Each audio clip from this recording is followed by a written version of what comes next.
Hey gamers, it's me, Notepad add-on. Hopefully having a good day today. Well, okay, maybe that's not work. Hello everyone, my name is Notepad add-on and I write games for fun. What are we doing today though? Well, today we're going to be looking at, well, this thing. Soul Survivor, a postmodern TTRPG. Yes, democracy demanded that I make a Yick game. Yes, Yick, Y2K, a popular game by Axe Studios, which is really bad. And if you really want to, you can watch the VOD of me playing the first 3 hours of it.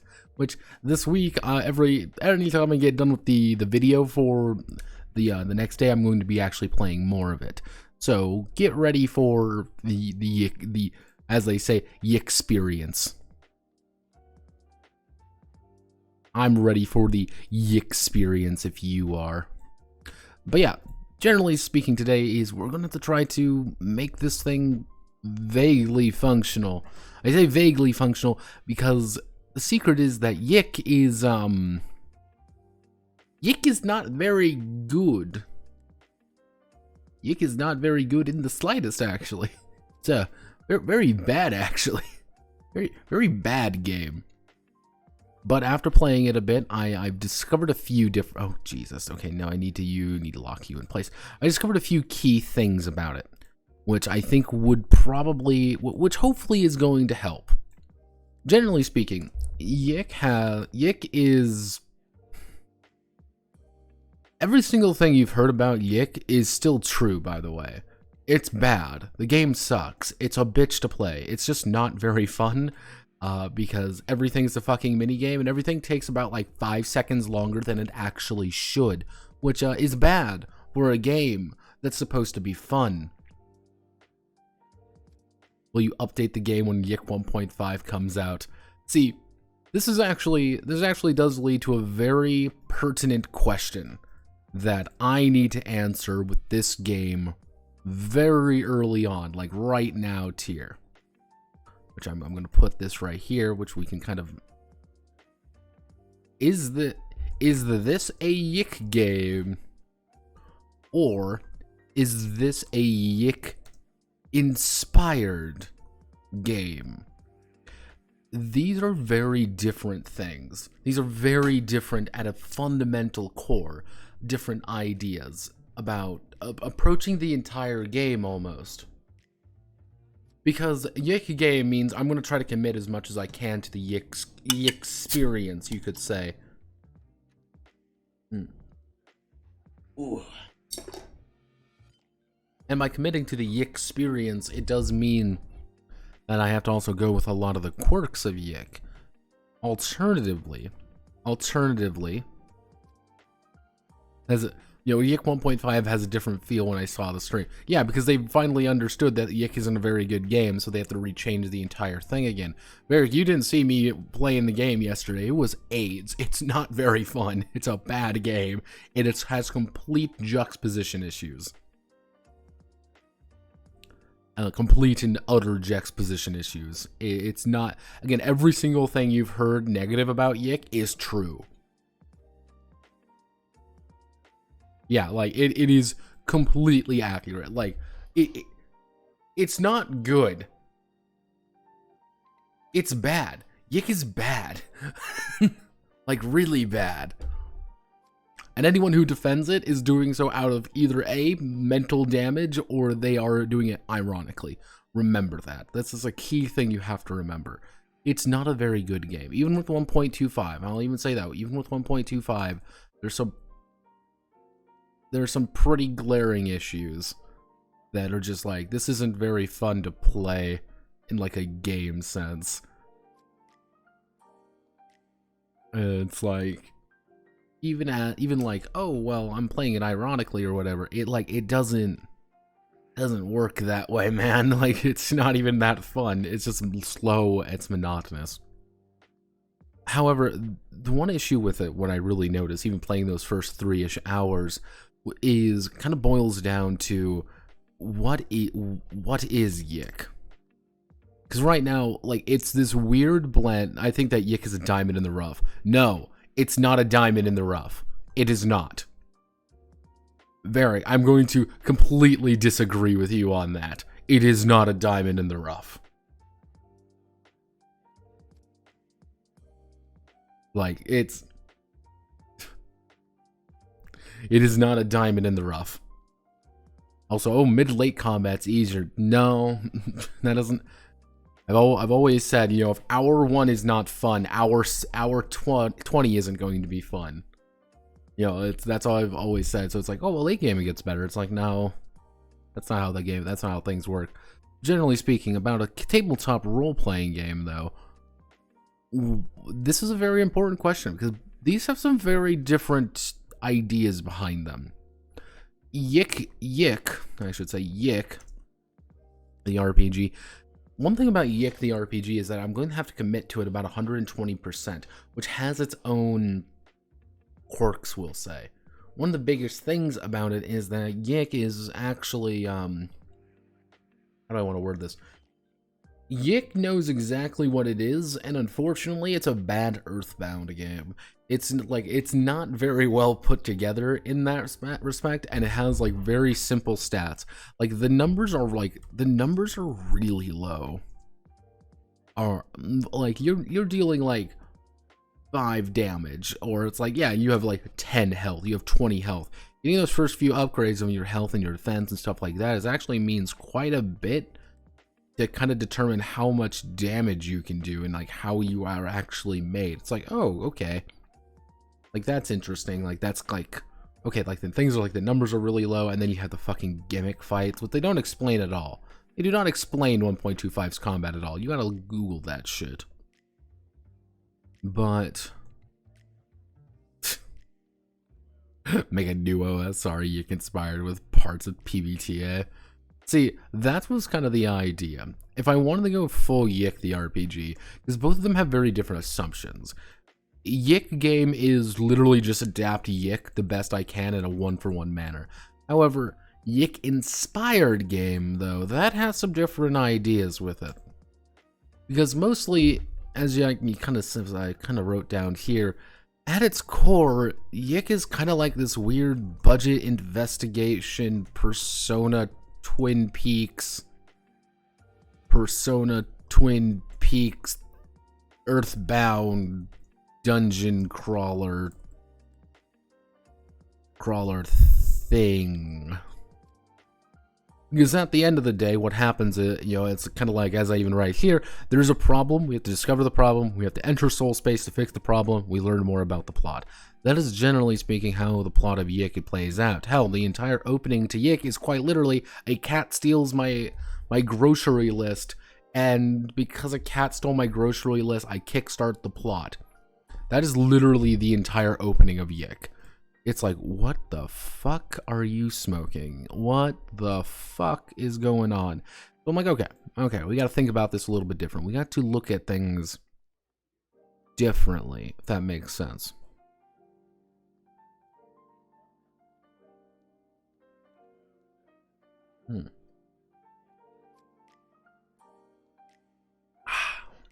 Delicious.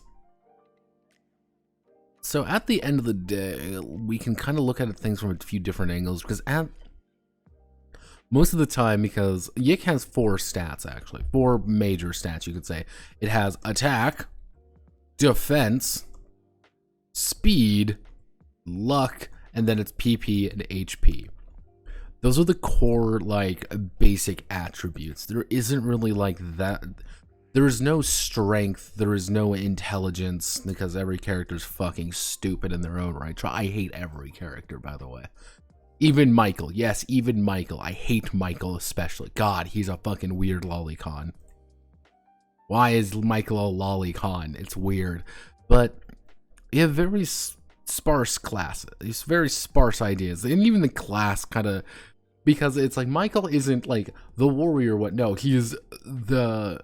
Like, he's the photographer. What do they actually refer to, like... What do they refer to Alex as? Because they actually refer to them all as their class. Yeah, hipster scum, conscientious objector, hula hooper, musical prodigy, photographer, hacky sack master. Which, yeah, these are your classes. Like, yeah, here's hipster scum. Wow, cool. Alex is a fun character that I love to fucking deal with.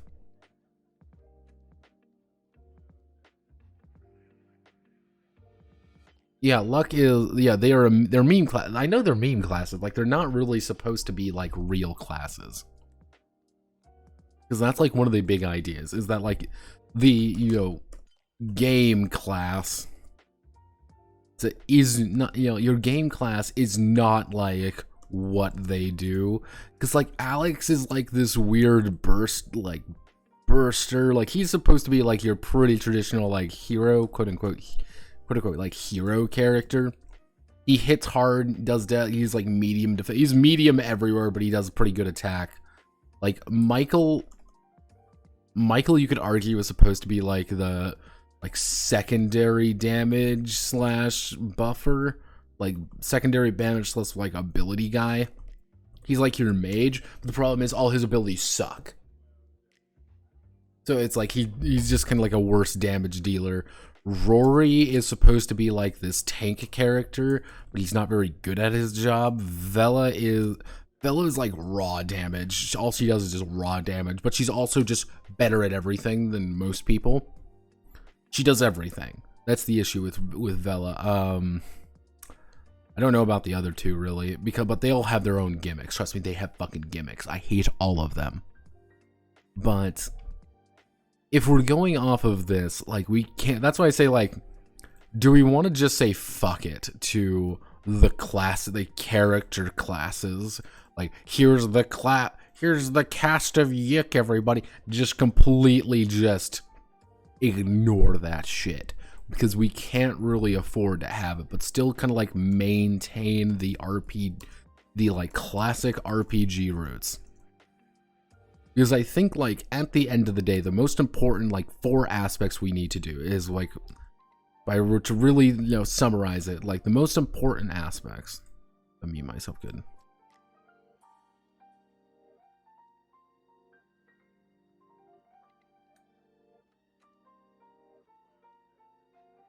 They exist because they have to, yeah. Except Michael and Bella, which tag actually represents their playstyle. Yeah, exactly. It's like, what the fuck? Like, okay, cool. Because I think, like, the most important aspects about this game is, one, we need to maintain classic, I'm gonna say SNES era, SNES era, SNES / like early PS1 even.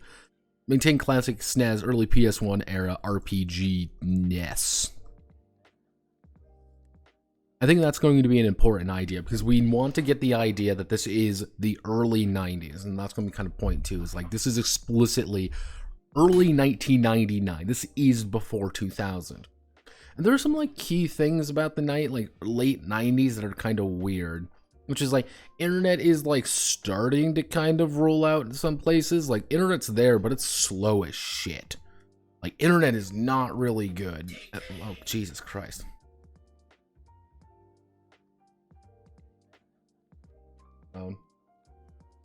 Whew.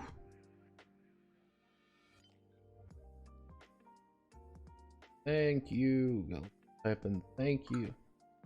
My friend keeps sending me, like, Snapchats of his adventures at his fucking friend's wedding, which is like, yeah, that's awesome, my man.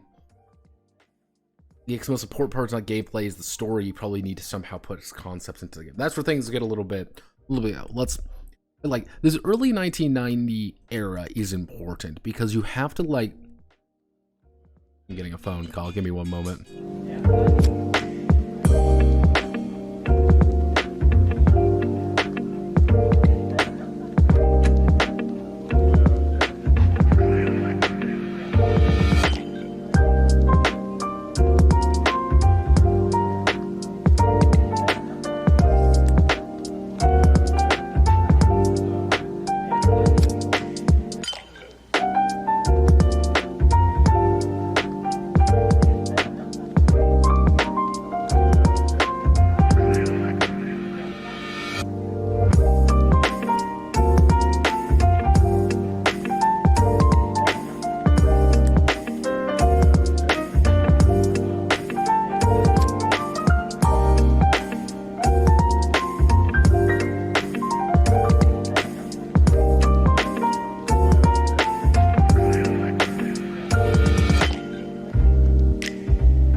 Hello, yes.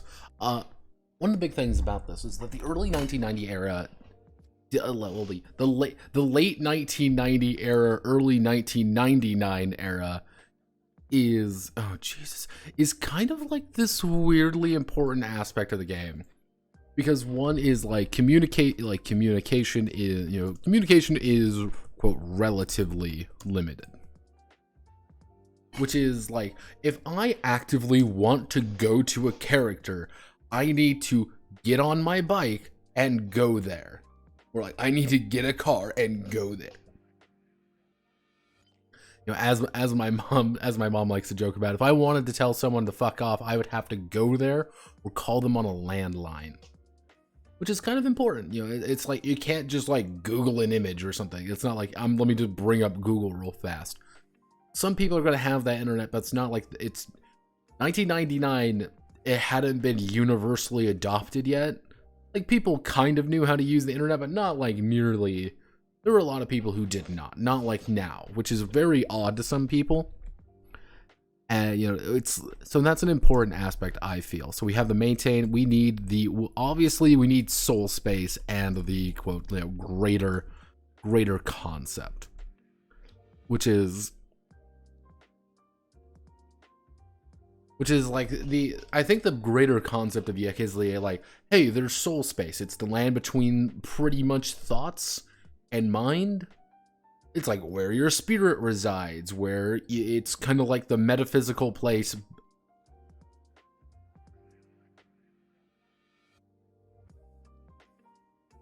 It was like, you have this place of kind of like between time and between everything. That's the idea of kind of like soul space. It's like, yeah, it's very weird. It's very uncomfortable. Also, since I'm not American, my perception was always that Americans got internet in that period while we were stuck in pre-internet era for a while. In the late 90s, that's when internet was starting to roll out more consistently in places. That's when we kind of started seeing, but it was still very much a, how do I want to word this? It wasn't a universal thing. Let's just say that. It wasn't like a thing that like everybody had a computer. If you were to bring out your like cell phone now, that would be fucking devil magic. Like a cell phone, you were seeing the first like bits and pieces of cell phones come out. There were these big ass bulky flip phones. Yeah, the Usenet. Yeah, things like Usenet existed and it was big, but the problem is it wasn't big among normal people. That's one thing you always got to remember. The internet was not for normal people back then. It was for people who use the internet. It was for people who, you know, colleges used it. IT got kind of the first initial set of IT guys used that a lot. That's why you look at things like, it's kind of hard to explain, but like people, like regular people, yeah, did not really adopt the internet till about, I would say about mid 2000s. That's when it really popped off and everybody owned a computer. That's PCs got a lot cheaper. It was a lot easier to get it. It wasn't like these big ass bulky things. And, you know, that's when internet became a lot more affordable. That's when it became a lot easier. But for a long time, it wasn't really. You know, you could get Doom, but if you were like, oh yeah, I can play Doom, that was like a pretty big accomplishment back in the day. Yeah, due to internet. Yeah, we have pretty nice internet at the time due to our internet cafe culture. Yeah, and that's where a lot of things, you know, once you kind of got more, some places adopted the more communal idea of getting internet. LAN parties were big, because again, it was something we can't, you know, internet's not as common, but we could do a LAN party. It was a different time. It was a different time. It's weird for us to think about now, because again, in the past like 20 years, like 20 years ago, we did not have the iPhone 10. That wasn't a thing. The iPhone wasn't even out yet. It was this fucking astounding nightmare thing that when it first came out, I was like, what the fuck? Again, if you were to go back in time being like, and you were to show these guys being like, this is what the future is, people would be like, holy shit. Yeah, technology skyrocketed at about 1999. which was one of the big things with those, if you ever heard of the Y2K scare, it was the Y2K. The Y2K scare was actually a bunch of people thinking that when it flipped over to 2000, all the computers would shut off and nothing would work anymore. That was like a legitimate thing that people were afraid of. Also, Varric, you mentioned, I have seen, where is it? I think Yick's most important part is not the gameplay, but is the story. You'll probably need somehow to put the concepts into the game. Yeah, that's where things get a little bit complicated. So I think this is one of the big things, we have these three main ideas, but at the end of the day, we need to figure out postmodernism, which everyone's kind of got a different definition of postmodernism. It's Western philosophy characterized by broad skepticism, subjectivism, and relativism, general suspicion of reason, and acute sensitivity to the role of ideology in asserting and maintaining political and economic power. Yeah, it's not the best to. Yeah, it's things like this is postmodernism to many people. The basic idea of modernism is love is true, beauty is true. However, postmodernism is what is love, what is beauty. However, I define postmodernism very simply. It's art. It is artwork.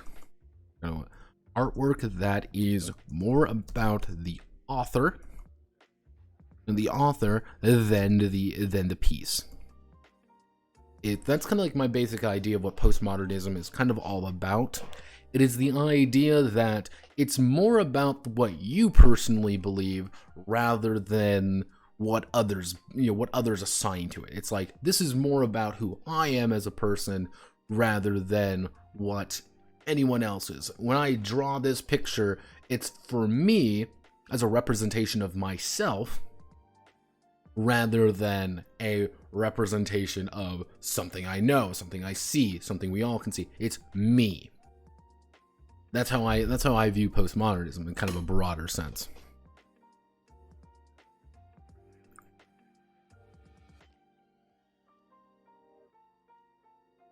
The Y2K thing was literally it was a very American thing. It was a justified thing for people who did not understand how the internet worked or how technology really worked, of people who thought they did, making broad claims. And it was kind of an interesting period, and it's just what people do. People are people. Let's see. Yeah.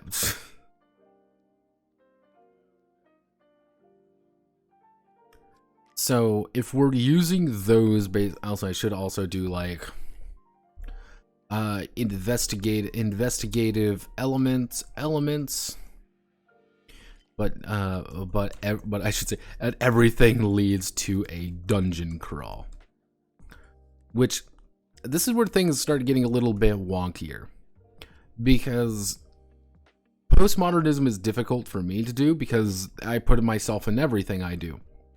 Now, the broader themes of Yick, you could say the broader themes of Yick boil down to you can always chain, you are not the center of the universe.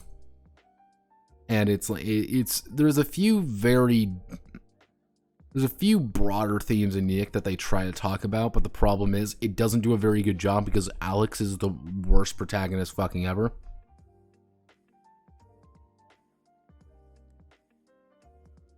It was who cares about, who cares about, fucking Alex and what he's going through? Nobody, Alex is such a shit. Nobody likes Alex. So I think these are our big aspects that we need to maintain. And if we're kind of going more in the persona angle, let's do we'll do early PS1 RPGs. Let's have some early PS1 RPGs. Sweetakin. We got Final Fantasy Tactics is present there, and Final Fantasy Tactics is the best Final Fantasy game. And if anyone's like, oh, Final Fantasy Tactics isn't actually that good, shut the fuck up. You are wrong, objectively speaking. Breath of Fire. They actually mentioned Breath of Fire, Xenogear, apparently. List of all PS1 RPGs. So this is the all PS1 games, default list order. First released. The Final Fantasy When was Brigadine? When did Brigadine come out? What? Sort by first released, recently released, Vagrant Story, default list order. Yeah, then we have things like Persona 2. Like, Persona 2 has its very different vibe. Then that's not even dealing with, like, SMT Persona.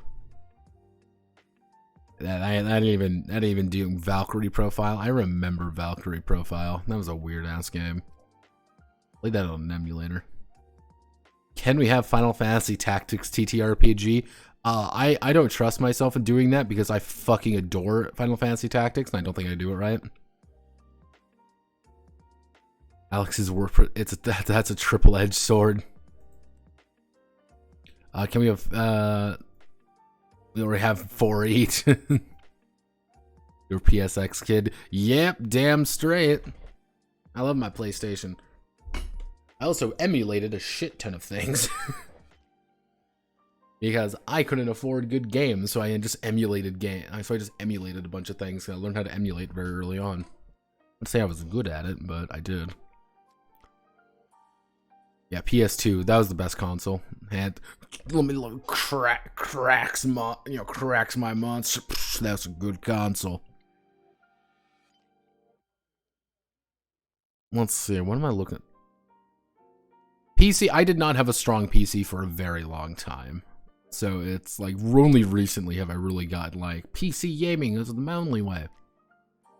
Let's see. It's Alex is the worst protagonist by design. Yeah, well, the problem is the problem with Alex. Here's the issue with Alex. At a fundamental core, here's the main crux of the issue with Alex. Alex is not a fun character to interact with. You can make an annoying character who is annoying. You can make an annoying character who sucks. That's fine. You can make a character that is not good. He's not a good person. And that's fine. You can actually have a lot of issues. And they try to make it out to be like, oh, Alex is this overgrown man-child. He's just this dumbass and he doesn't know what he's doing. He's this weird liberal arts major. However, here's the thing with Alex. If you... he is not. He's just an asshole by design. He's made to hate.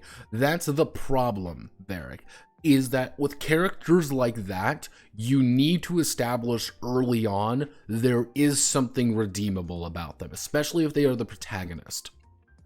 You need to have within that first bit, this guy's a dick. He's an asshole. He's a monster. He's just a complete irredeemable fuckwit. However, like, I'm going to use Drakengard as an example. The original Drakengard actually had Kame.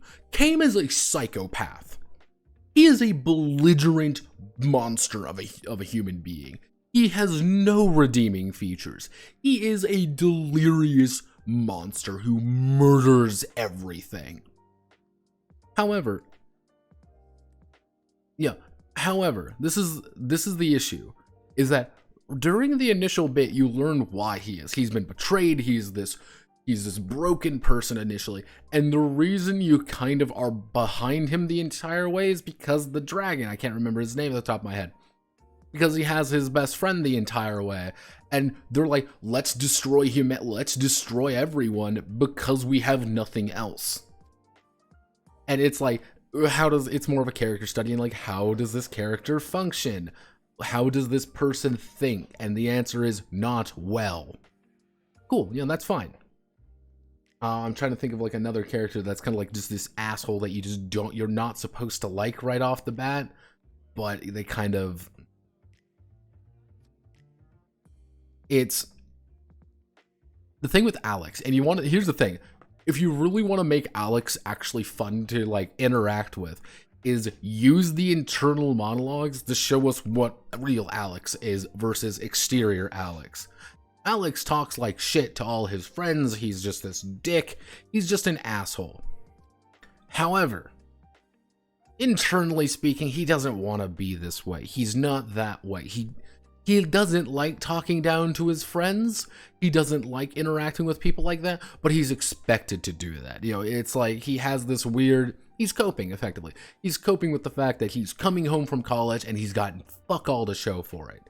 He's a failure in the eyes of all of his friends, of all of these people. He's a fuck up. But he can't let anybody know that. And internally thinking, he thinks this and being like, oh God, I'm like, why am I doing this? Like, or it's kind of like one of those things, like he's constantly trying to like justify it to himself, like, oh, I'm the good guy here because of this, this, and this, even though you kind of already tell like this isn't the case.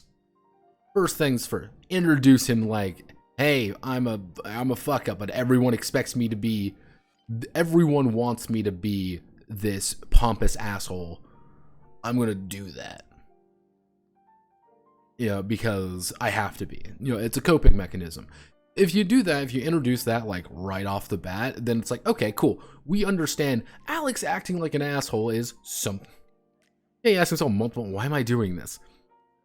Exactly, but that's the problem. That's the problem. It's not, you don't establish, how do I want to word this? You don't establish it early enough to make it like not an asshole. Like the first entire bit of the game, for 3 fucking hours I played, and I was like, I hate all of you. He's not like, there's no self-awareness, like the kind of the writing goes all over the place. It's like, that's something you got to establish immediately. Immediately. First 30 minutes tier, first 10 minutes tier, you gotta establish, like right away.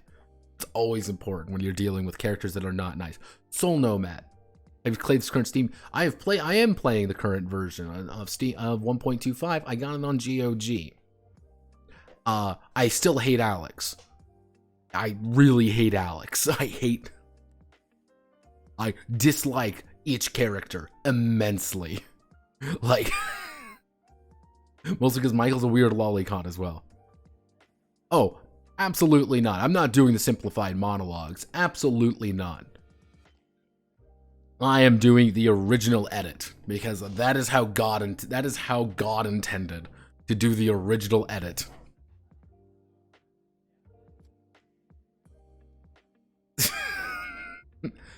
Because that's how you're supposed to play. Again, this was what the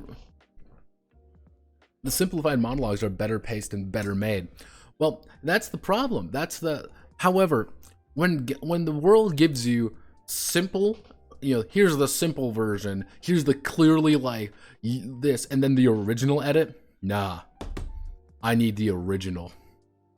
Give me the original OG ones. Because that is what the developer intended. You know, that's the big thing. If the developer really did intend you, here's the thing.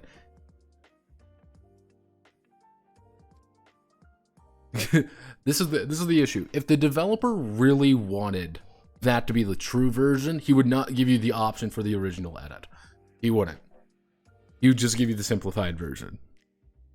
However, he has given me an option. Therefore, I will choose the worst option. Because I hate myself. So let's see. We've got all these core concepts. Do we want to go with the persona? See, half of me is just saying, like, keep the classes. Other half of me is saying no classes. Because ironically enough, I do have a game we can use. Because we have Yakuza Like a Dragon. Because Yakuza Like a Dragon, ironically enough,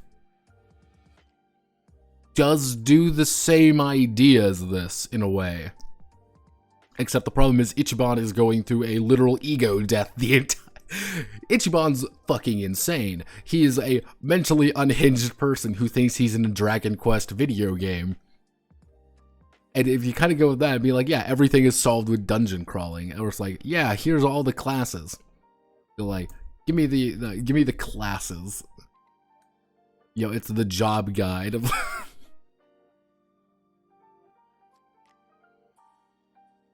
Man, this hits Ichiban. This hits hard. Yeah, it's like, oh, here's the freelancer, you know, the hero class, the homeless guy, detective, the hitman, gangster, clerk, foreman. Yeah, it's like there's clearly a lot of ideas here that we can probably, you know, women only job, Night Queen. Yeah, like. There's a few ideas what you can work with here, and I think I'm probably going to employ some of the concepts from Yakuza 7. Okay. I don't know if you can play the OG edit in one. Yeah, that's why I want to play kind of the OG edit in one point. You know, I just want to see it. Yakuza 7 like Yik.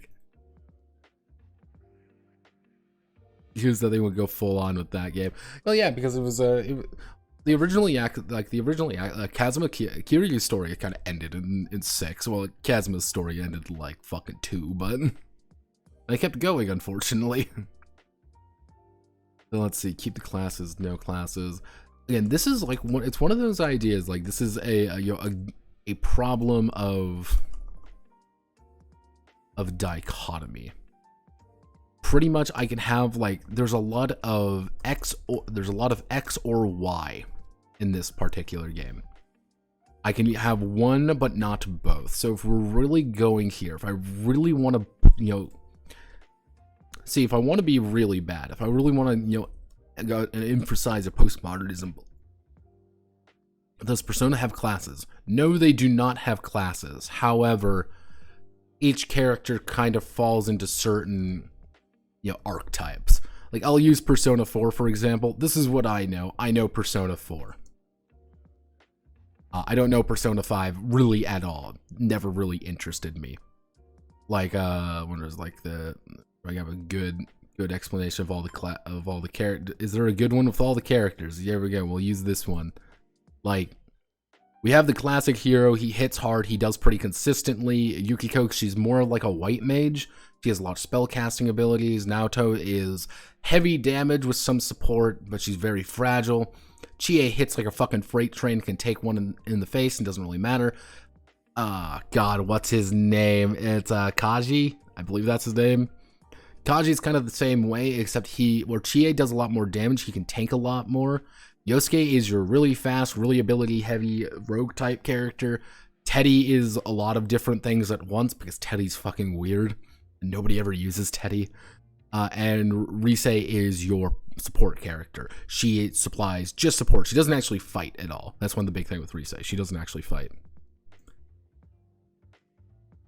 And like all the characters in various Persona games actually usually fall into certain archetypes. Even in like Persona 3, for example, all the members of C's, like all of them eventually, you know, kind of suit various archetypes based on just what they do and how they do it. So they don't have strict classes. They don't have strict classes, but they do have roles, if that makes sense. That's why I was kind of thinking down with here, with this idea, being like, your class isn't necessarily like a hard and fast idea. It's more like, hey, if I want to, let's say I'm playing John Yick. You know, John Yick's class is fighter because he hits like a fucking freight train and he can take a punch. He's not like a fighter guy. That's just what he kind of does. It's an archetype rather than a strict, you're a brawler, this is what you do. Hence why you have the ironically, the dichotomy of the class versus being a regular person. John Yick maybe isn't a very strong person in reality, however, in soul space, he's a very strong person. Unlike, you know, let's like a traditional like OSR game, like the wizard, for example, is going to be a wizard. A cleric is a cleric. However, in this one, like hacky sack master, for example, is more like a aggressive fighter type. Or like that's kind of the a little bit more of the idea with kind of the classes, which kind of makes it like, I have an idea to just make an adventure add-on for Fate. Fuck off, Varric. No, I'm not. I don't like Fate. I'm going to say that right now. I've never really liked Fate. It never vibed with me. It never vibed with my players. It just never worked out the way we want it. Dragon Quest classes? Oh, Dragon Quest classes? Oh, contraire, my friend. Which Dragon Quest class? There's a gorillion of them. Do you want to do all of the various abbeys? Oh, well. Oh, you gotta have all these different things. Let's do, yeah, like, there's actually quite a few different classes in Dragon Quest. Ironically enough, I was thinking about just going with like Dragon Quest, let's say Dragon Quest 9.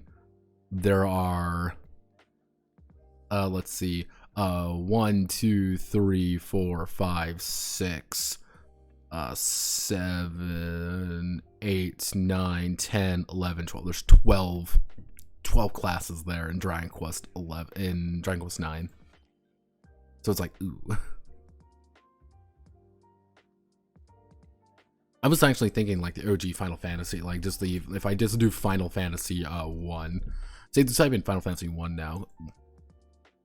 Because in 97, by that point, because yeah, we would have Warrior, Thief, Monk, Red Mage, White Mage, Black Mage.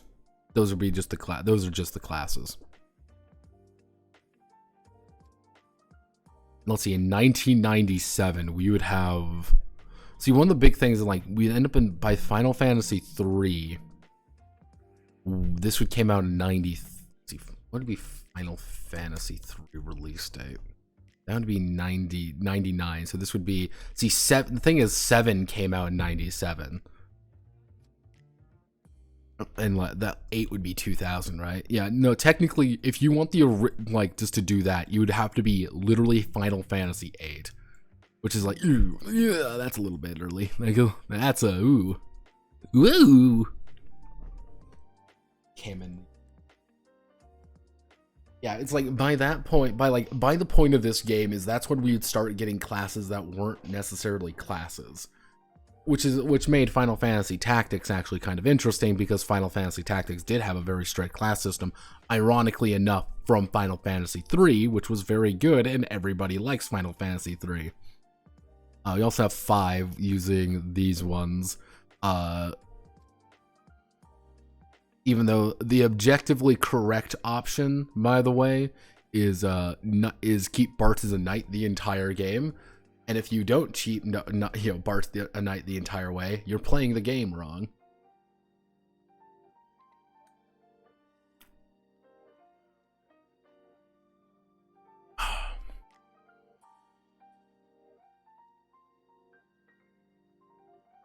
God, I've always forgot fucking... Ah, God. Yeah, technically freelancer. You can keep Bart as a freelancer the entire game. Just cheese the game.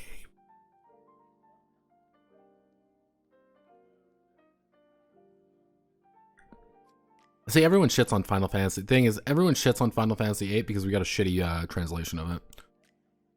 Apparently, like the Japanese, like the actual Japanese translation of 8 is really popular. And everybody likes Final Fantasy VIII. That's like a really popular one in Japan. But everybody hates it elsewhere because the translation was that bad. See, if I wanted to be like truly postmodern bullshit, I do mean like emphasizing some of the ideas here. What I would do is do like a D20, like do a D20 RPG. So that's why I kind of like my basic idea. What I can do is, again, if I really wanted to, I can use Notepad D20. Use Notepad D20 with more of an emphasis on like basic concepts like that. Let's... Oh, goodness. What uses the D20? What uses Notepad D20? I know one game that uses it. It's fucking Feast of Legends. My fucking my tulpa that doesn't go away. Technically, what's its name? Fear and Hunger. Forgotten Chronicles uses it. Another game uses D20. Uses the D2000 system. I'm completely blanking on what uses D2000. Not D2000, just the D20. Because the entire idea used for Notepad D20 is the idea of, technically I call it feast mode here. I think I call it momentum in another game. Just the idea that you're constantly able to keep critting, but you're expending a resource of some kind. See, that's the easy answer. Again, the easy answer is go with the D20. However, the bullshit answer is just change the game entirely, because Witch Creek of all people have been talking about a dice pool, dice assignment system, which is more of like the idea of like a gimmick game. This is the gimmick RPG aspect of like, yeah, here's the gimmick combat.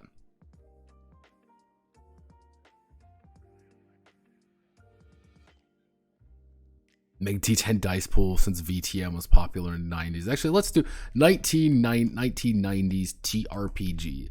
What was the big tabletop RPG? What were the big RPGs in the 90s? I have a feeling of like, let's do a timeline. We want to do we'll do 1997. Want some good ones. Changeling was big. Heavy Gear had come out. Bubblegum Crisis. The G6 system was out by that point. So 97, we had Armored Trooper Bottoms. We went over that game. Besim was out. In Nomine, Jovian Chronicles. L5R came out for 3rd edition, I believe. Werewolf of the Wild West, Blood of Heroes.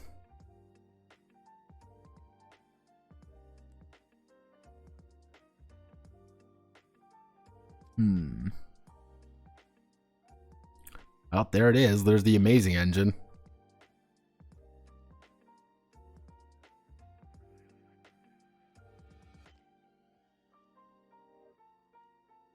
See, the easiest answer is just to make a Rhesus game. Just make it Rhesus. That's the easiest way to actually make one of these games. Fun fact.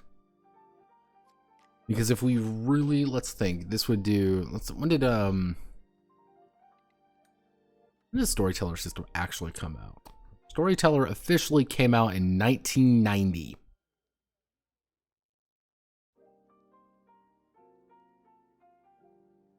Yep, in 1990. And that's when it first officially came out. Story Path system, which is different. So make it fudge. Fuck you, Varric. I'm not making it fudge.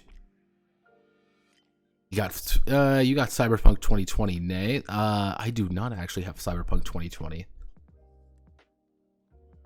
See, again, we can either, again, this is one of those issues, like there's a dichotomy going on. Again, we can either go with the classic RPG idea by making it like a D20 game. We can either go with the meme RPG, which would be, the meme RPG, which would be the dice pool, dice assignment, would be the dice assignment system. We can do the pretentious RPG, which would be the D10 dice pool system. Would be the D10 dice pool system. Or we do something completely fucking different and just go in a completely different angle. But the thing is, I do know this. I'm gonna say this right now. Standard dice are the right option. No, we cannot stray too far.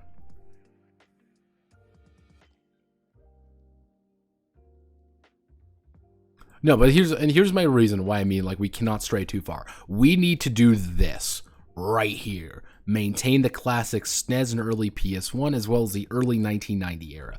Kind of along the idea, like, we can't go like too bizarre or like fudge or anything like that, because again, this needs to invoke a very certain kind of game. Again, meme would be like, this is the meme one, you kind of do the little fucking mini games or whatever. On the other hand, let's think about this for a bit. If we go with the D20 idea, D20 is the simplest idea. I'm going to say this right now. D20 is the absolute simplest concept. And that's the one you can probably most likely roll with consistently. Because the big thing with Yik is that Yik does not employ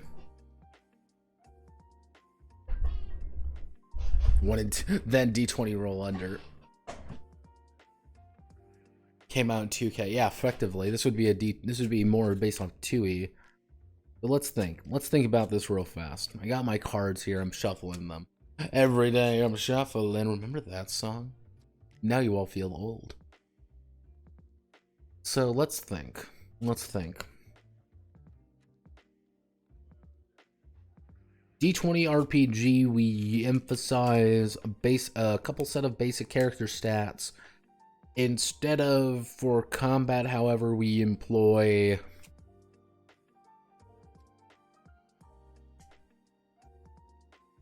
Is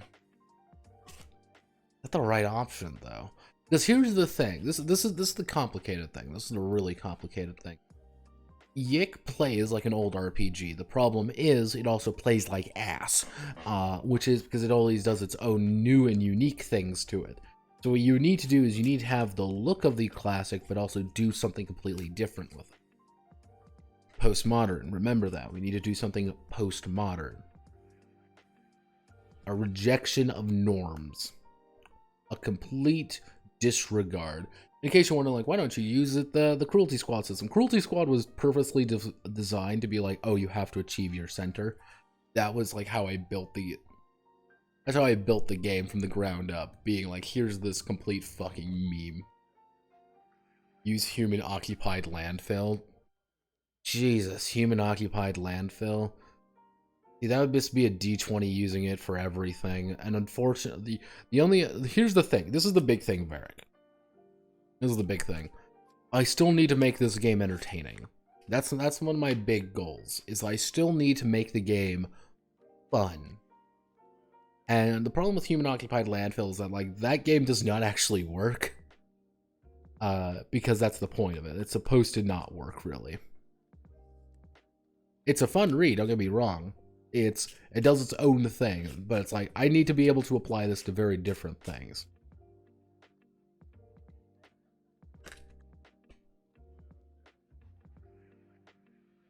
See, if I was trying to amp up my own ridiculousness factor, what I would do is do another D6, D10 system. However, I've done 3 of those at this point, so I'm like, maybe not. Since both do not work. True. See, let me think.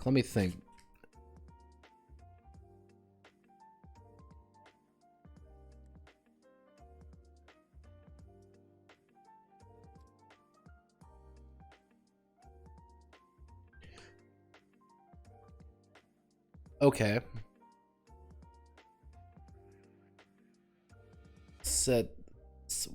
What the fuck are you on about, Wuto? What the fuck are you smoking?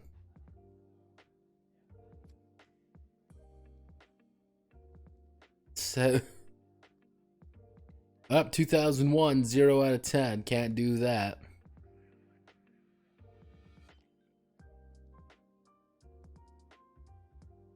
Not even fucking out.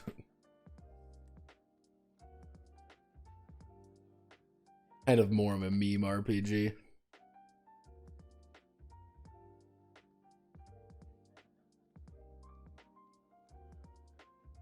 Well, let's think. What angle am I? What angle? This game is perfection. So,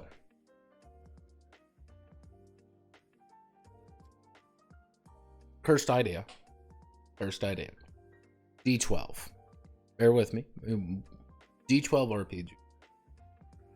Stats are relatively low. If we do relatively low, do we want to do like a dice ladder? Dice ladder could be fun, but how would you do that then?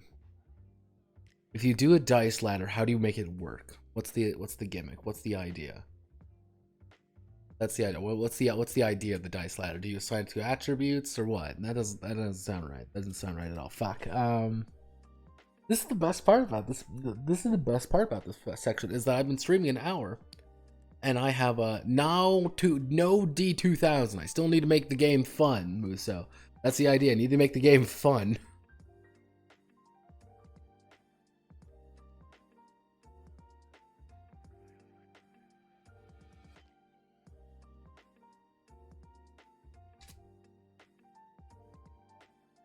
See, unfortunately, I would use D2000. However, again, I don't hate myself, and I actually like D2000.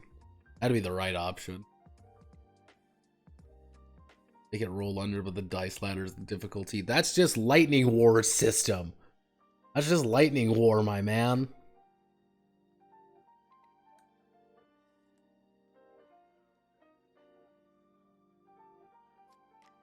D20. Okay, let's think about it like this.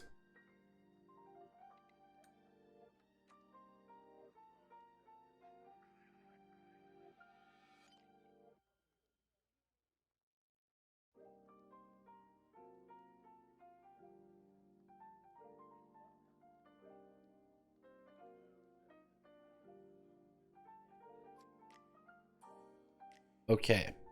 Bear with me when I say this. Bear with me. D20. Dice ladder is applied to... Dice ladder is added on top of it. So it's D20 plus whatever your dice ladder is on your skills. Or your attributes in that idea. So it'd be D20 plus like... Oh, let's say I have like a D6 strength or something. So it would be D20 plus D6. Where do you put skills in? Just add it as a flat modifier, maybe? Wait, that's Essence 20. No, Essence 20 is D20 plus die value equal to your skill, not your attribute. And trust me, I was thinking about Essence 20 too. I'm like, see, the curse idea is use Essence 20. Because I could backhack Essence 20 pretty reliably at this point, and that would piss everybody off. It would be hilarious. Because Essence 20 is the yick of TRPGs. It's not very good. I should do a video on that one of these days, unfortunately. I already have one video on Essence 20. I should do the G.I. Joe one. But let's think about this. So, how do I want to do this? How do I want to do this? This is one of those ideas where you have like a bunch of concepts in mind, but none of the concepts really want to work together. There's the simple idea, and then there's the right answer. I keep going back to D20, though. That's kind of, it always kind of floats back to D20 in my mind. Unless D100 plus skill die. Now, this is the cursed option. This is the really cursed option. We effectively have two systems. We do D20 for most skill resolutions, and then we apply it for combat, which we use a completely different system. Being kind of like, here's the gimmick based stuff. That doesn't seem right either. Oh, here, you know, I got some people here. I got some people here. Yes or no? Just give me a yes or no answer. Game with two separate resolution mechanics. One for combat, one for everything else. Yes or no?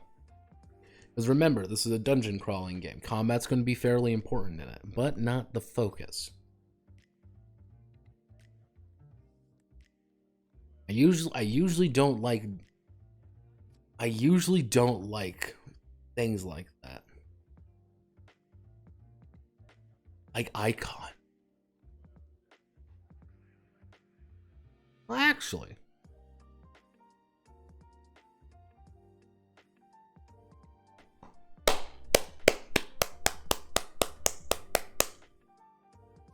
Varric, you cursed bastard, you gave me an idea. How about this? Okay. New plan, new idea. D20 plus skill die. D20 plus skill die, essence 20, budget essence 20. However, here's the catch. You have your basic set of attributes. You also have who you are. This is who you are as a fundamental being. So, because do I still have design thunk? Because if we go here,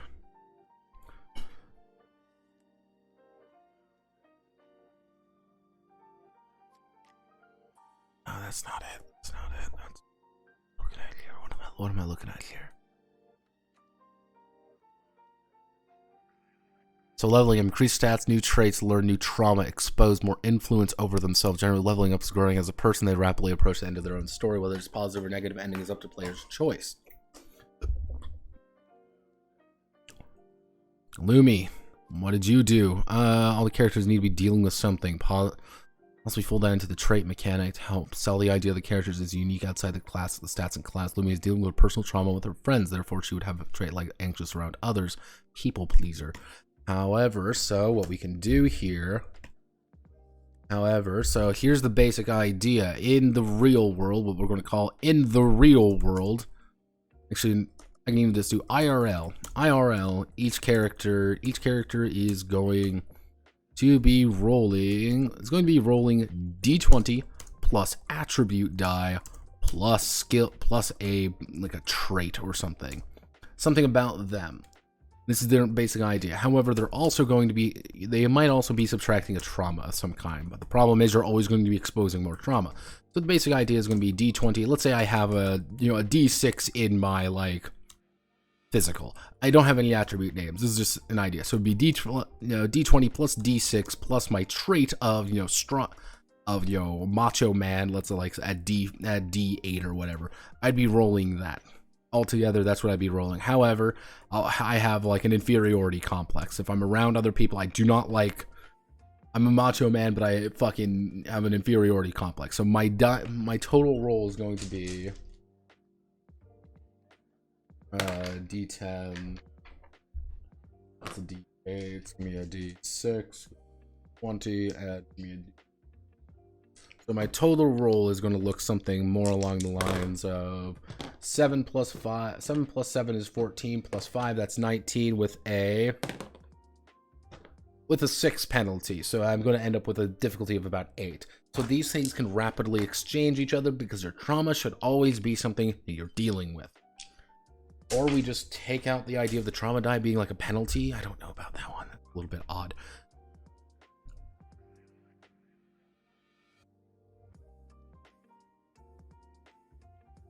There are combat outside of the mine dungeon. Here, this is the problem, Varric. This is another thing about that Yick that makes no fucking sense. This is the issue about Yick that makes no goddamn sense. Is that they refer to RPG things in the real world, but nobody comments on it. Being like, yeah, we gotta fight some monsters. It's like, what the fuck are you smoking, you dumb mother? What? Huh? Because I remember there was one distinct line early on being like, oh, yeah, we should stock up on some healing items and then grind. And I remember pausing there for a solid 5 minutes questioning my life of who the fuck writes this? Because it's not drugs. Because here's the thing, Persona, they justify it as you've entered the place, you've entered the television, you're in Tartarus, you're something like that. That's the idea. However, the idea of being you've entered Tartarus, you've entered this problem place, we need to fix it. That's being kind of the idea. So it's okay, this, yeah, also, yes, this is from the Yick video. There's an issue, we must solve the mundane, yeah.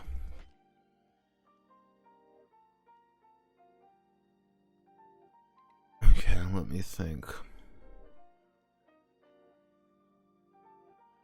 Because I had a very...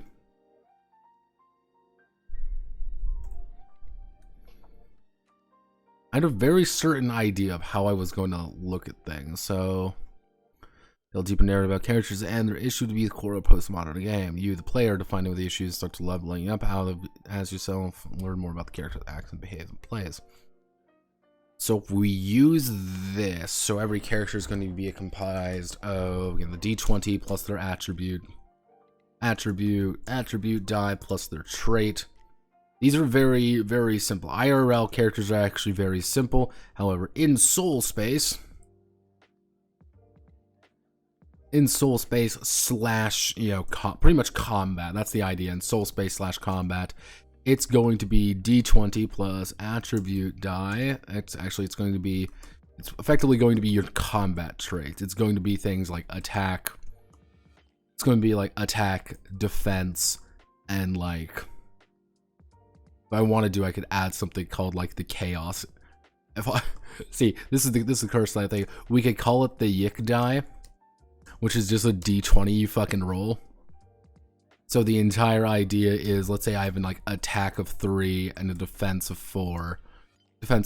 I would roll like 3d6 plus the d20, and then it's like verse like a target number. So a monster would look something like, let's say like giant rat. Like giant rat would have like defense value 4, attack value 3. And then, like, if you want to hit the giant rat, you're going to need to roll 3d6, 3d6 and try to hit 4 over to do HP damage or something like that. A little bit different, a little bit odd. Have you left the mine dungeon in game? Yes. I stopped right before going to meet Vela again. Going to meet Vela to recruit her into the party. That is when I stopped. I went into the mine dungeon, I looked around the mine dungeon, I got to level 6, actually. I grinded a little bit more than I should have, because I went to a monster... Here's the thing, in Monster Dungeon 2, level 2, it's level 10 enemies. They don't tell you that. I was like, I wonder if I'm just fucking up the combat, because I'm bad at the combat, or because I'm, like, getting this murked. And the answer was, because they were level 10 and I was level 4. Do you care? No, I meant in lore. Do characters have truly... Very clear ESLing on me, brother. No, I meant in lore. Do characters have truly escaped the mine? I have no idea what the fuck you're trying to say there, brother.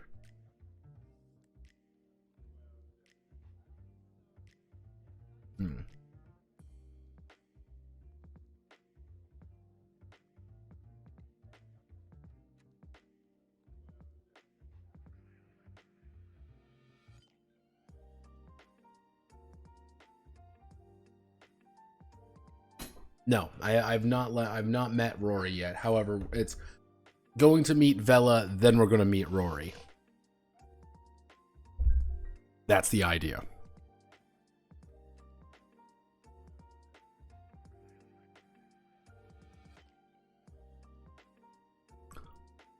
But again, it was 3 hours. Again, even the factory, even like leading up to factory with Sammy, that was some weird shit going on already. So it's like, okay, maybe like there's some weird stuff going on here. But if we apply like a completely separate idea of combat, kind of like this dice assignment game, maybe, because we want to get the idea that you can hit multiple times, that every enemy has a little bit more health.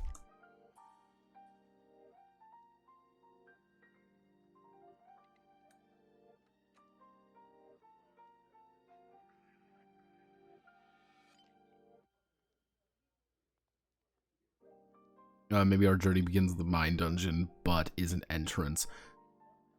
It's one of those things, like, yeah, like one of the issues with Yik is that it doesn't really do a very good job of setting up its world at all. So it's more along the lines, again, I think I'm going with more of the idea of like this is inspired by Yik more than anything. What am I looking for? There's an answer here. If we use like a completely different idea for combat, like almost straight up, Like, kind of like the idea being like straight up, like there's just different values for like when you're actually in combat or defending or whatever, which is tied to your class, maybe? I mean, that's how we work in the class system, is your class is going to define some, like, how you're going to really define yourself in combat situations, not necessarily in that way. That could work. Maybe. Do I have Cortex? Tell me more about Cortex Plus. Cortex Cortex RPG combat. Tell me more about combat. I never really read Cortex, actually.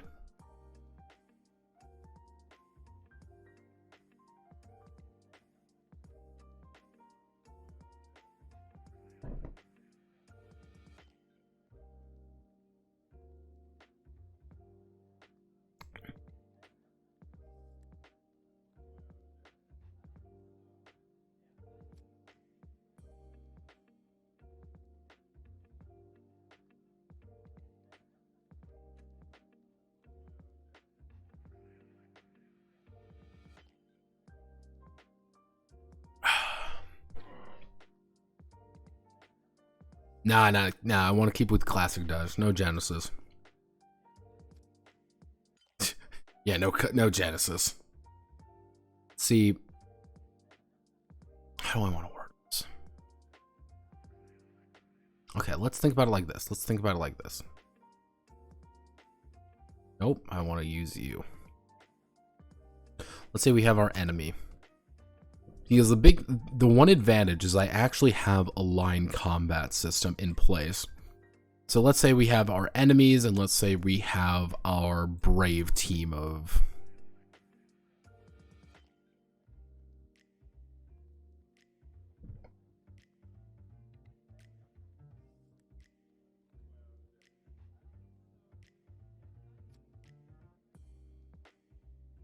So we have our brave team of 4 versus a couple enemies. Luckily for me, I already have a line combat system, which line combat works pretty well from what I've tested so far in just like some white room scenarios.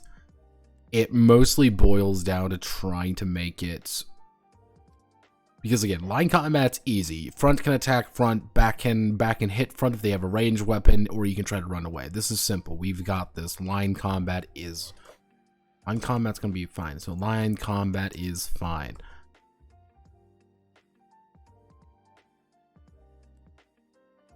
It feels like there needs to be something more here. Because if we do, let's say, like D6s.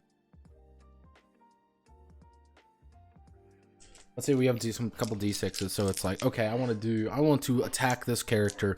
I'm going to deal damage to them, and I have 3 D6s. I got 3 D6s. I'm going to roll my 3D6 plus my D20. I rolled a 2-2-6-6. Cool. I would do 2 damage or whatever my damage would be at that time. I would have done 2 ticks of damage, you could say. So the more you do, the better you do. But if you can maybe apply a...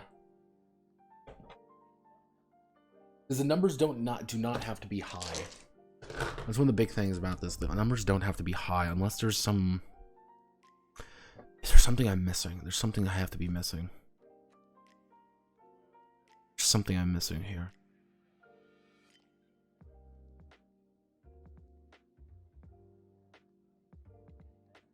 Because if we split...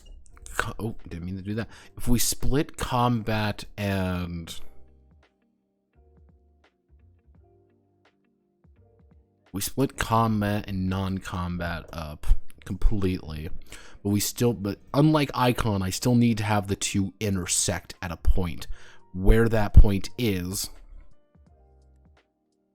Because that was like the big thing I didn't like about Icon at all, is that there was no intersection. About like 2 different games. However, combat is like this dice assignment for multiple hits. Maybe adding in...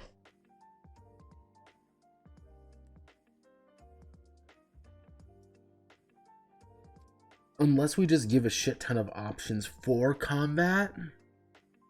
Like, you don't have many attributes, but you instead have just, like, stuff you can do in it.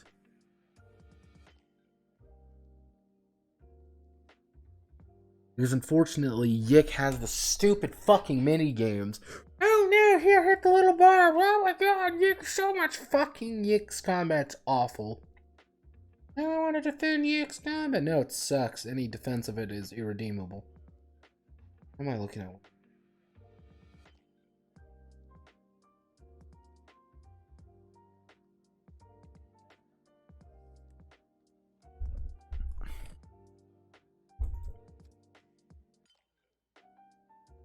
Something is missing. I don't know what it is, because basic idea over here applies, which is just D20. We can just do D20 plus attribute plus trait. That's really all it's going to boil down to. If we treat the attributes as like separate die, so it's that'll work just fine, because then D20, your attribute, that for like most things is going to be fine. You're not really going to roll your traits all that often, because that's not really who you are, because that's not how that works, and it'll be fine, because you're mostly just going to be D20 plus whatever your attribute is, plus like a raw skill value. Do I add skills? Question mark. Do I want to add skills? I don't know if I want to add skills or not. That doesn't seem like a good idea. There's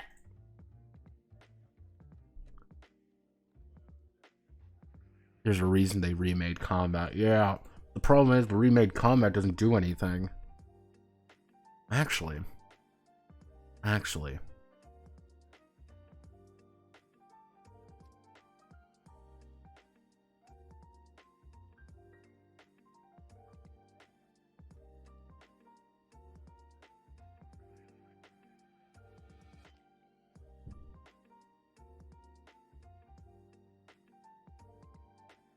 Check you out.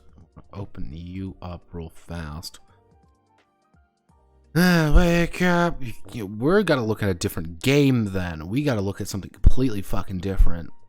Think smart, not think smart.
Combat is not about the dice, it's about the effects of what we can do with the dice.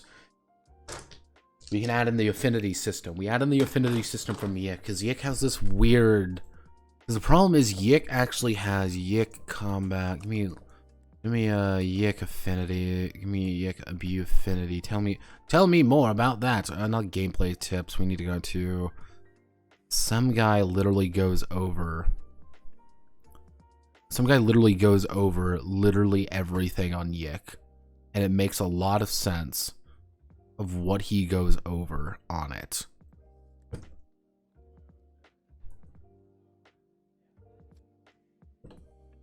Where is it? There we go. Battle basics for beginners. No, not you. Postmodern, Steam lists, Indie Hellzone.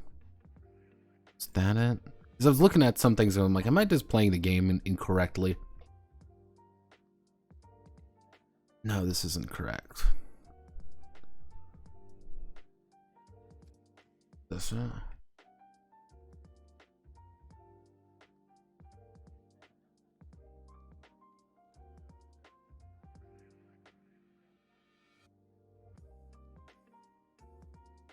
combat styles and deep strike. Base attacks will place shorter one, almost like QTE with a perfect zone. Think about Gears of War hitting the perfect zone. It fills your PP by 4, allows you dealing more damage. Hitting the miss zone results in attack doing nothing. Old style just enables deep strike. However, there's no difference. Alex has the record player. What am I looking for here? Where's the affinity? Tell me more about the affinity system. Tell me more about the affinity system.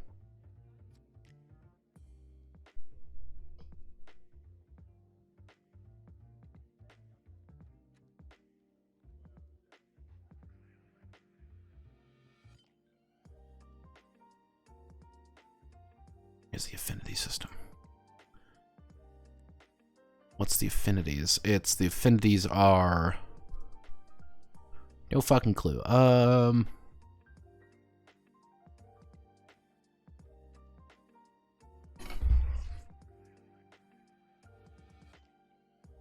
So we have fire, water, earth. Actually, fire, water, wood. Fire, water, earth, wood, and fight, I guess. I don't fucking know.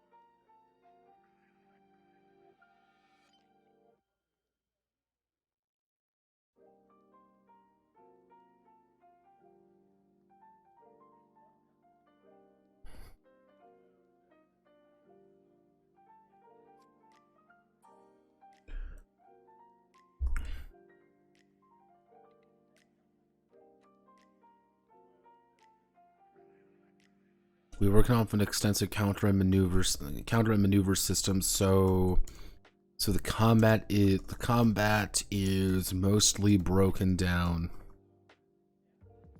into one of three situations. Either you can do the safe option. Which you're going to roll you roll a yick die, which is the idea. You roll the yick die, but less damage. Or you can do the beat down, which you do more damage, less consistent. You can, but if you defend,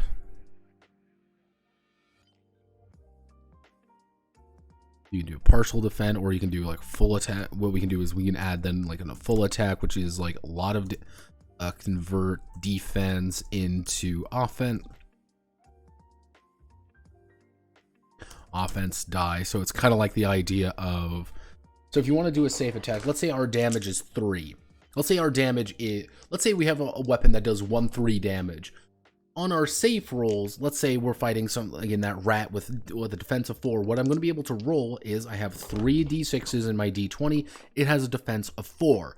So I have to roll that and my d20. I roll them all together. I roll, and I've got a 19, a 6, and 1 and a 2. So I've hit twice. So I'm going to do 2 damage.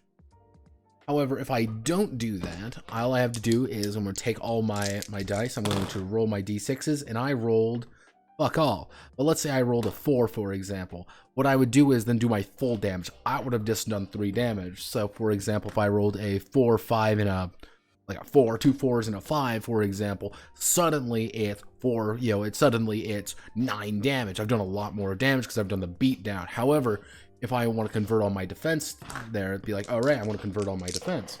So it's like, okay, I cannot defend myself this turn. Like, I'm going to take full damage from literally fucking anything. However, what I can do is if we take all... Let's see, 1, 2, 3, 4, 5, 6, 7. I can roll all of this and be like, okay, I'm going to do 1, 2, 3 big hits at 3 damage each. So I've done 9 damage to this thing. There's a little bit of a dice assignment system in that regard, so it's mostly about that. But if you hit the affinity, like hit the opposite, because if we hit the opposite, what we can do at that point is like double the damage or something like that. That'd be pretty bad, but... So what do? We end to take more damage and take less damage. So the idea would be like... it would be like half damage if you, so for example, if they're resistant, you're going to take they're going to take half damage rounding up. Rounding up doesn't seem like a lot, but it's like, oh, you take 4 damage, I only take 2 damage. When the numbers are so low, that means quite a bit. However, if you are weak, you're going to take double damage. Which again, the numbers are going to be, hopefully the numbers are so small that it doesn't matter too much. And Clash is going to be a defend, which is going to be a D6, which is going to be a D6 check. Which is going to be just actually just roll yick die. Roll yick die, you roll yick die, evens weak. Evens weak, odds resistant. So it's kind of like the idea if two people with fire clash at each other, you know, I rolled a yick die, and it's like, oh, I rolled a 9. They are resistant to it, and it's an odd. I roll again, I rolled a 18. Evens, they're weak. They take double damage, or they take half damage rounding up. So it's kind of like, okay, we've taken a lot of damage, or we've taken not a lot of damage. So we use the elemental system to use the combat more efficiently. Because again, this is like this is level 1 Alex, which you're not really going to have that highest stats. Well, you don't really need high stats. That's not the point.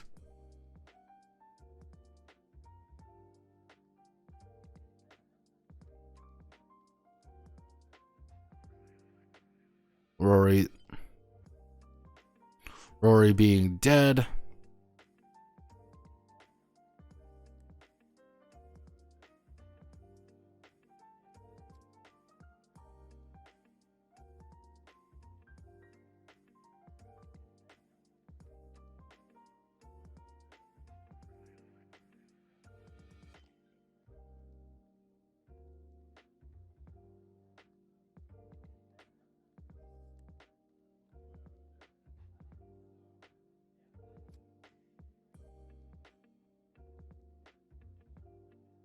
Oh, Jesus Christ almighty.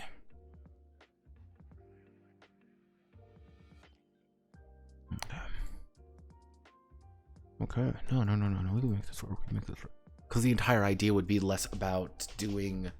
It would be less about doing necessarily that. We just need to add in a lot of abilities, I think, at that point.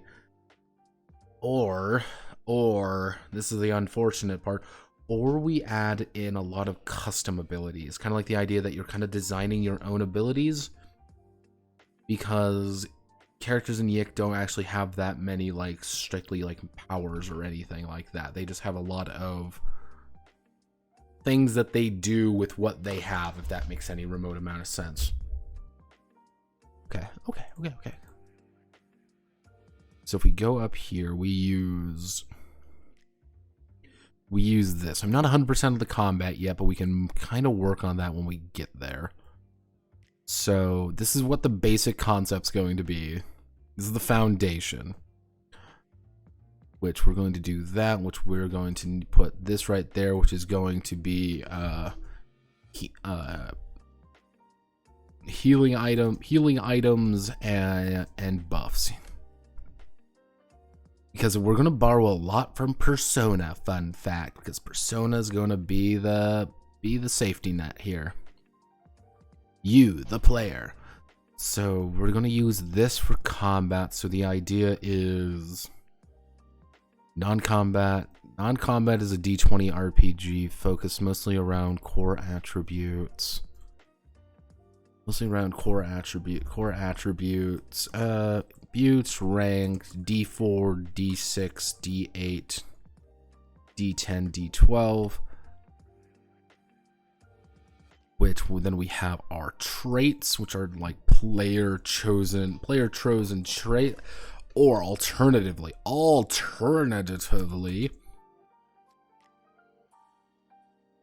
what we could do is, because again, everyone's invested in each other. That's the entire idea. So it's kind of like you choose a central trait, you choose a central trait, and another player chooses a second trait. There we go. So it's kind of like this is you, this is also you. You're learning a little bit about yourself, doing a few different things, because who you are is in relation to other people just as much as yourself. So it's kind of like the idea, which is ranked D4, D6, ranked D4, D12 through D12. How important it is to you. So like Rory would be a pacifist. We know Rory's a pacifist. That's just going to be a fundamental thing. How dice assignment, on the other hand, is the combat section. However, the main idea here boils down to enemies possess a die value. Enemies possess a die value. Possess actually attack/defense value. This is where things get a little bit more complicated. Attack/defense value of like 1 to 6. See, if we want to keep it with D6s, that's kind of all we get to work with. I mean, we're already just doing dice assignment, so actually what we can do, enemies possess attack and defense, ranked, we'll do 1 to 10, being how difficult they are. Every characters have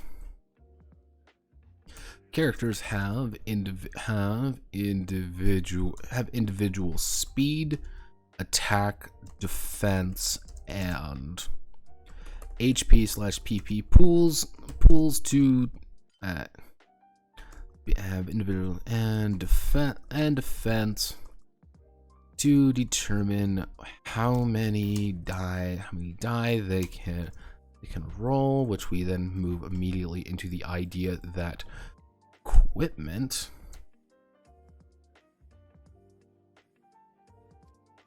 as it improves the die being rolled, which if we want to go under the idea being like the enemy is attacking you, they're ranked 1 to 10, they're going to be rolling like D6s, you have to beat their roll. That doesn't sound very good. That doesn't sound very good at all. That sounds terrible, in fact. But I'm sticking with it. That's the plan so far. We're sticking with it. Which we need to do, like, one note about this is like we need to have we do line combat, because line combat is important for this. And like, I guess if we go under this idea, we use the class. So this is like the idea that the class determines who what kind of person you are. Kind of like gives you a basic idea of like your role in the group. It also determines attack / defense stats. So your attack / defense stats are never going to be absurdly high, but they don't need to be high. You're always going to have a base of about 1 or 2. Always do about 1 or 2 damage. You can always have the safe, or you can be aggressive and try to hit for more damage. That's the entire idea, which we use this idea over here, and then we apply the same line of thinking over here. We apply these together. That means dice assignment for multiple hits, because that's one of the big ideas in Yik, is that you need to hit for multiple times. It's not just 1 hit, 2 hit, 3 hit. It's 1, 2, 3, 4, 5, 6, 7, 8, 9, 10. You want to get as many hits as possible, because that's going to determine how much damage you're going to do. Basic damage calculation in Yik is usually like, actually, let's do a little bit of looking. Damage calculation in Yik. What's the actual, how does damage actually What is the actual...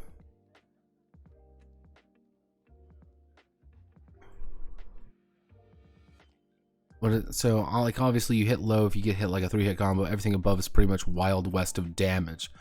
Really upset. You think through the attack animation, for the love of God, you're going to make numbers pop out of enemy head when you hit like one number, the number of damage I'm actually doing.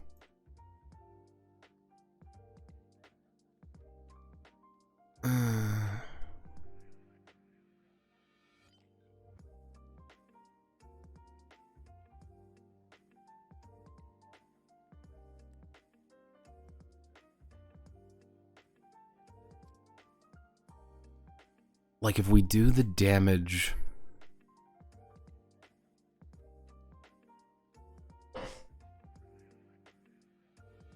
So I think it's just based off whatever your strength is. So it's pretty much just whatever your attack attribute is. Okay. Alright. Alright, I think I got a good idea what's going on here. I think I got a good idea. Not a good idea, but I have an idea. I think the hard part of this is we're going to need... One thing it is, like, we're going to need abilities. Actually, we're more accurate. We're going to need elemental abilities.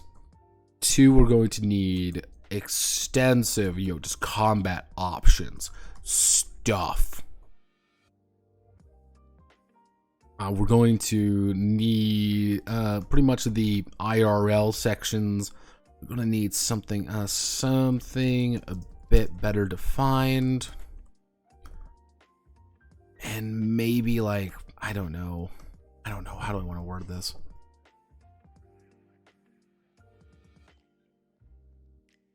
Because half of me would want, like, a full-on...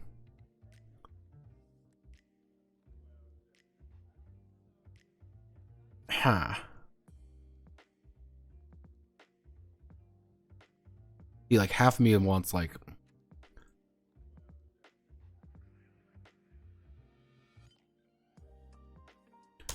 That's what half of me wants. It's like a create your own ability system. That might be appropriate.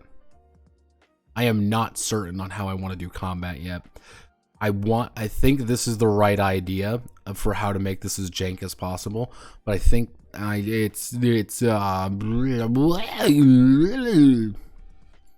ideal is there. It's just making it all putting it all together is going to be weird. Okay, I'm going to mull on this a little bit. I think I have it, though. I think I have the idea. I might post it later, I might not. I want to call it there for right now, though. Thank you all for watching. My name is Notepad, and I will catch you all on Wednesday, or tomorrow, actually, depending on how early the video gets done. There's an answer here, and I don't know what it is.